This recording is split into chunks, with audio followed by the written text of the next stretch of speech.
We're restructuring, hope there's no hard feelings, you understand how business works. My name's Garrett Sullivan, I'm 64 years old, spent 29 years keeping Ridgemont Technologies running. 29 years of showing up at 5:30 in the morning, fixing what was broken, training every new hire who walked through those doors. Never took a sick day, never complained when they asked me to work weekends, never said no when they needed someone to stay late, make sure the servers didn't crash overnight. 4 days. That's all I had left before my full pension kicked in. 4 days before I could walk out with my head high, my future secure. Drake Morrison just told me I was done. Didn't even look at me when he said it, just stared at his laptop like I was some line item he was crossing out. The conference room felt small. Fluorescent lights buzzing overhead, same as always when the building got quiet. I could see through the glass walls to the cubicles where people I'd trained were working. Had no idea the guy who showed them how to fix the AC, taught them which vendors to trust, was getting fired. Budget cuts, Drake said, finally looking up. We're moving in a leaner direction. Nothing personal, Garrett, just business. I nodded. What else was I going to do, argue? I'd seen other guys my age get walked out by security for making a scene. That wasn't going to be me. If you like stories about workplace backstabbing and how the little guy can beat the system, hit that like button, subscribe right now. Every day we share brand new stories about people who refuse to get screwed over. The paperwork was already printed, waiting in a manila folder. Final paycheck stuff, health insurance, return company property. I signed where they told me to sign, used the same pen I'd been carrying for 5 years, the one with the Ridgemont logo starting to fade. Badge and keys, Drake said, stuck out his hand. I unclipped my ID badge from my belt, same spot it lived for nearly 30 years. Plastic was worn smooth from swiping through card readers. My employee photo looked younger, taken when my hair was still brown, when I thought I'd retire from this place with some dignity. The keys felt heavy. Master keys to every door, equipment rooms, supply closets, loading dock. I'd been trusted with everything. Put them in Drake's palm, didn't say a word. Picked up my paperwork, walked out. Past the cubicles where people were looking away, past the break room where I ate lunch at the same table for 29 years, past security where I'd checked in thousands of times. Parking lot was quiet. My truck started first try, same as always. Sat there for a minute, engine running, looked back at the building. Something felt wrong about the whole thing. I built my life around that place. Started when I was 35, fresh off a divorce that took half my money. Job wasn't glamorous. Facilities management meant I fixed the plumbing when it backed up, made sure the heat worked in winter. But it was steady work, good benefits. They promised if I stuck around, they'd take care of me. Ridgemont wasn't much back then. Maybe 50 people, 2 buildings, trying to figure out what kind of tech company they wanted to be. I watched them grow, helped them expand to 4 buildings. When they needed someone to build the new data center, they asked me. When city inspectors showed up asking about building codes, they sent me. I trained every facilities guy who came after me.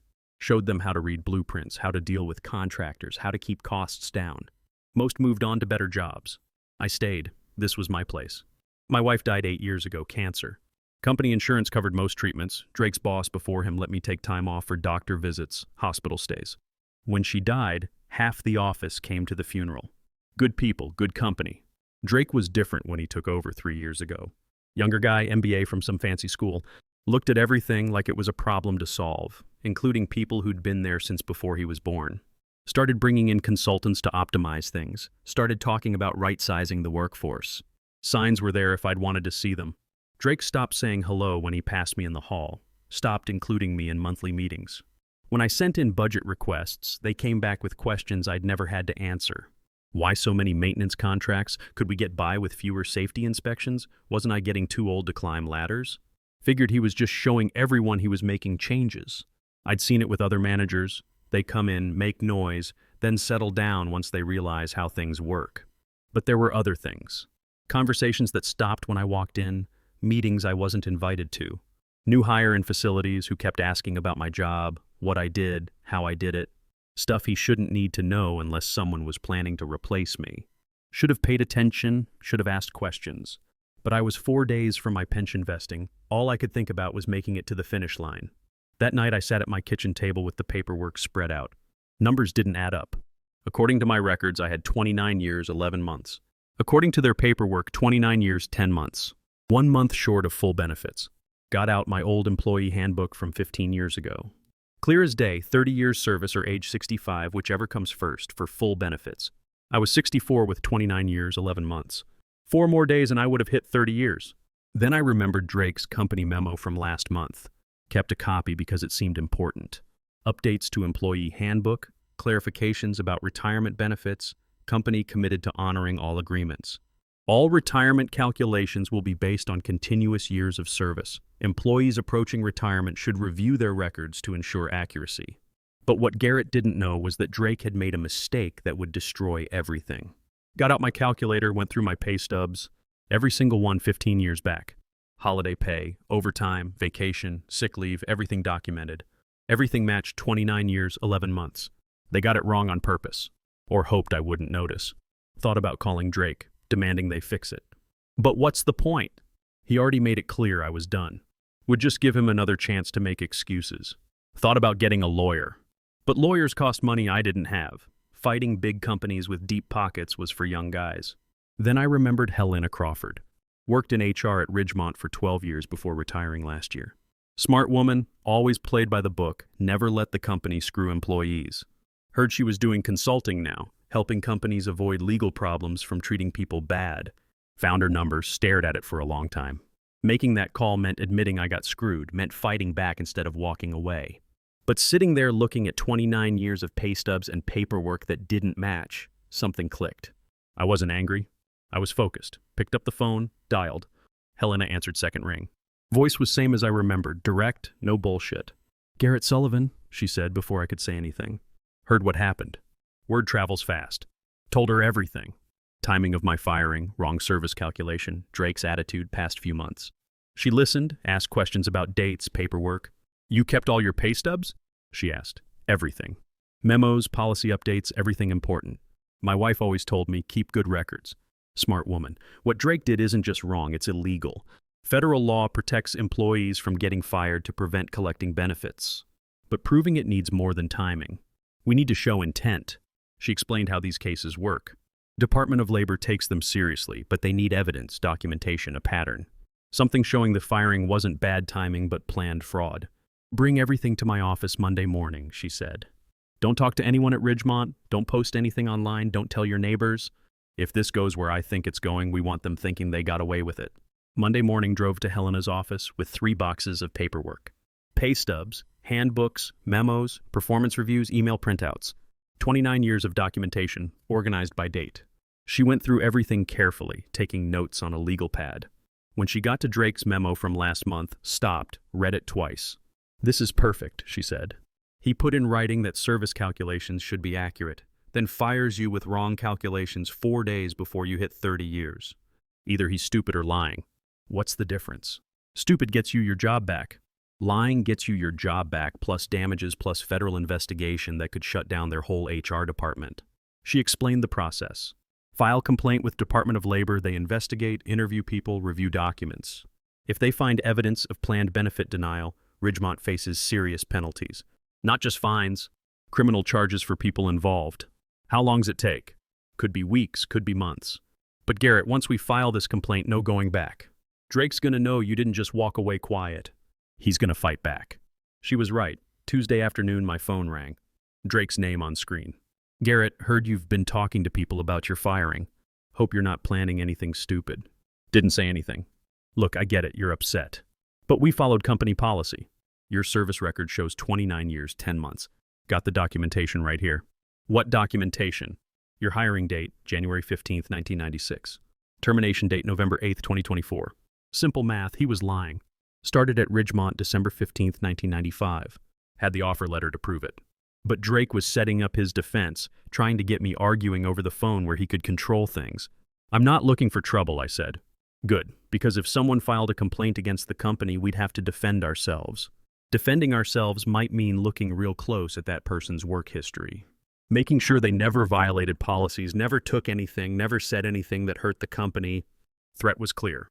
Fight back and they'd destroy what was left of my reputation. "I understand," I said, hung up. But what Drake didn't know was Helena had already filed the complaint that morning. Helena called Wednesday evening with news that changed everything. "Department of Labor moved fast," she said. "They've been watching Ridgemont for a while. You're not the first person this happened to." She talked to the investigator on my case. Past 2 years, 3 other longtime employees at Ridgemont got fired within months of pension eligibility. All in their 60s, all with service records that got mysteriously wrong. They're calling it a pattern, Helena said. Systematic benefit denial. Kind of thing that gets companies put on federal watch lists. But there was more. Investigator requested personnel files for all 4 fired employees. Found emails between Drake and new HR director about optimizing workforce, reducing benefit costs. They weren't even smart about it, Helena said. Used company email, talked about specific employees by name. Your name came up 6 times in 3 months. What'd they say about me? That you were a legacy cost. Your pension and health care would be expensive. Your job could be eliminated, responsibilities split between existing staff. They'd been planning this for months. While I was coming in early, staying late, training new people, fixing problems, they were figuring out how to get rid of me without paying what they owed. There's something else, Helena said. Investigator wants to interview you Thursday morning. They're bringing someone from criminal division. Criminal?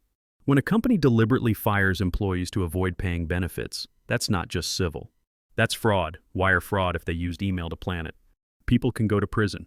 Thursday morning, sat in conference room at Department of Labor building. 2 investigators, both younger than my son, both in expensive suits.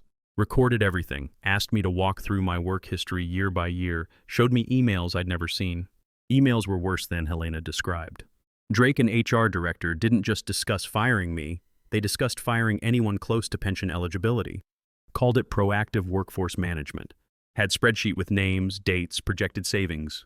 Mr. Sullivan, one investigator said, based on what we've seen, we believe Ridgemont engaged in deliberate scheme to defraud multiple employees of earned benefits. Your case's most recent example showed me documents I'd never seen. Internal communications about cost of older employees, memos about renegotiating pension obligations, presentation to board including slide titled Legacy Employee Transition Strategy. My name was on that slide, along with names of 3 other employees who got fired, all listed under Q4 optimization targets. We need you to testify, other investigator said. This is going to trial. Federal court. People responsible will be held accountable. Thought about Drake in that conference room, telling me just business, nothing personal. Thought about 29 years getting up at 5:30, fixing things, believing loyalty would be rewarded. What do you need me to do? Federal investigation moved fast. Following Monday, investigators seized Ridgemont's email servers, interviewed 6 employees. Wednesday, executed search warrant on Drake's office HR department. Helena kept me updated. Investigators found more evidence than they knew what to do with. Internal documents going back 3 years showing systematic plan to eliminate older employees. Spreadsheets calculating pension savings. Email threads discussing timing for firings to avoid legal problems. They kept records of everything, Helena told me over coffee Thursday morning. Like they wanted to get caught. Plan was simple, brutal. Find employees approaching pension eligibility, question their performance, fire them before benefits vest, save millions in costs. Drake presented it to board as financial necessity. Company growing but pension obligations eating into profits. Younger employees cost less to insure, didn't need long-term benefits. Basic business math. What he didn't count on was someone like me keeping detailed records, someone like Helena understanding federal law, investigators who took benefit fraud seriously. Friday afternoon, Drake called again. Voice different, higher, nervous. Garrett, think there's been a misunderstanding about your firing. We should talk, work something out. What misunderstanding? Your service record. We may have made an error in calculation. If you come in Monday morning, we could review everything, make sure you get what you deserve. He was panicking. Investigation was public now in business section. Ridgemont's stock dropped 15% in 2 days. Board asking questions Drake couldn't answer. Don't think that's necessary. Garrett, please. We've worked together for years. Let's handle this professional. No lawyers, no government agencies. Just 2 reasonable people working out a disagreement. Too late for reasonable. Department of Labor already filed charges. Criminal charges, not civil. Drake facing 5 years in federal prison for wire fraud, conspiracy to defraud employees. That's when things got really interesting. Monday morning got call from company lawyer. Not Drake, real company lawyer they bring in when things get serious. Mr. Sullivan, my client wants to discuss settlement. Full pension benefits, healthcare coverage, additional compensation for your trouble. How much additional? We're prepared to offer $50,000 provided you agree not to pursue further legal action. Said I'd think about it, called Helena. Don't take it, she said immediately. They're scared. Criminal charges are just the beginning. Once this hits federal court, other employees will come forward. This will be class action worth millions. She was right. By Tuesday, Department of Labor got contacted by 8 more current former Ridgemont employees who thought their firings or benefit calculations were wrong. Thursday, it was 15. Local news picked up story. Federal investigation targets local tech company. Drake's photo on front page, looking uncomfortable in suit that seemed too big. Didn't have to do anything but wait. System working exactly like it should. Drake about to learn what it felt like having someone else decide your future. By end of week, investigation expanded beyond what anyone imagined. Department of Labor investigators found pattern going back 3 years. Not just 4 employees, but 18. All longtime workers, all fired within months of pension eligibility, all with service records adjusted to prevent full benefits. Total fraud exceeded $2 million in stolen benefits. Tuesday morning, I was drinking coffee, reading paper when phone rang. Helena, calling early. Turn on channel 6, she said. Now, found remote, switched to local news. Drake Morrison getting let out of Ridgemont building in handcuffs. Federal agents carrying boxes of documents behind him. Reporter talking about wire fraud charges, conspiracy to defraud employees. Federal prosecutors say Morrison and HR Director Patricia Walsh engaged in systematic scheme to fire longtime employees before they became eligible for full pension benefits. Alleged fraud cost affected employees hundreds of thousands of dollars. Camera showed Drake stumbling as agents helped him into federal marshal's car. Face was pale, perfect hair messed up. Looked smaller than I remembered. Indictment charges Morrison with 14 counts of wire fraud, conspiracy, reporter said. If convicted, he faces up to 70 years in federal prison. Turned off TV, sat in quiet kitchen. 29 years getting up before sunrise, fixing things, believing loyalty mattered. It had mattered, just not how I thought. Helena called hour later with more news. Department of Labor finished their investigation, she said. 18 employees affected, total damages over $2 million. Ridgemont's board fired Drake and Walsh immediately, agreed to full restitution for everyone affected. What's that mean for me? Your pension fully restored, backdated to when it should have started. Plus healthcare, additional compensation. How much additional? $200,000 plus your legal fees. Thought about Drake telling me just business, nothing personal, just how things work. Next few weeks moved like blur. More arrests? Patricia Walsh led away in handcuffs, looking shocked like she couldn't believe this was happening. Local paper ran daily updates. Ridgemont executives face federal charges.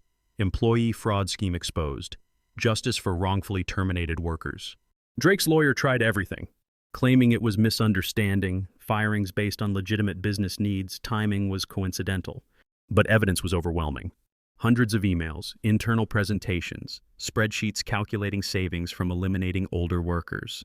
Federal prosecutor was woman about my daughter's age. Serious professional.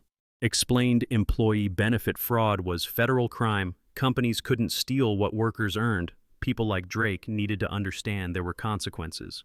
Helena was right about class action. By time everything was settled, 23 current and former Ridgemont employees joined the case.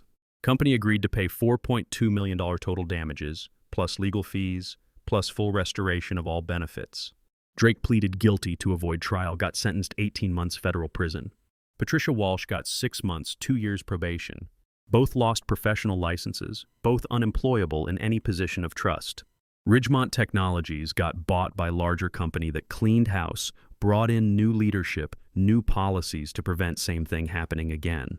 3 months later, I was in my workshop, building bookshelf for my daughter. Tools felt good in my hands, smell of sawdust, sound of wood being shaped into something useful. Reminded me why I'd always been good at fixing things. Pension payments started on schedule. Additional compensation sat in savings account earning interest. Hadn't touched it yet, wasn't sure I needed to. After 29 years steady work, I had everything I needed. Daughter called while I was sanding the bookshelf. She'd seen news story online, wanted to make sure I was okay. I'm proud of you, Dad, she said, for standing up for yourself.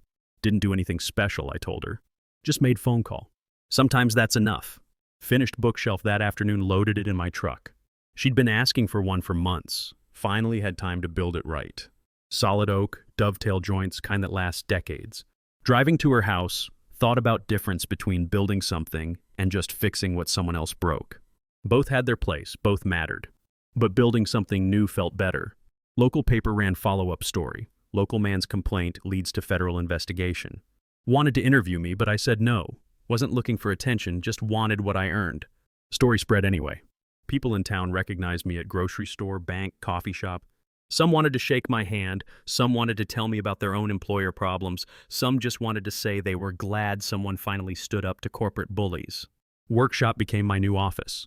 Building furniture for family, friends, fixing things people brought me, staying busy on my own terms. No boss, no schedule, no corporate politics. Just me and the work, way it should be. Sometimes drive past old Ridgemont building, see new company logo on sign, new cars in parking lot. Different people, different management, hopefully different values. Building looks same, but everything inside changed. Drake Morrison learned some people aren't worth crossing. Some people keep records, some people know their rights, some people have friends who understand federal law better than fancy MBA programs teach. He learned when you steal from people who gave you loyalty, their best years, eventually someone's gonna notice. Eventually someone's gonna fight back. Eventually justice finds its way to your door. Whole thing taught me something too. After 29 years fixing other people's problems, sometimes you gotta fix your own.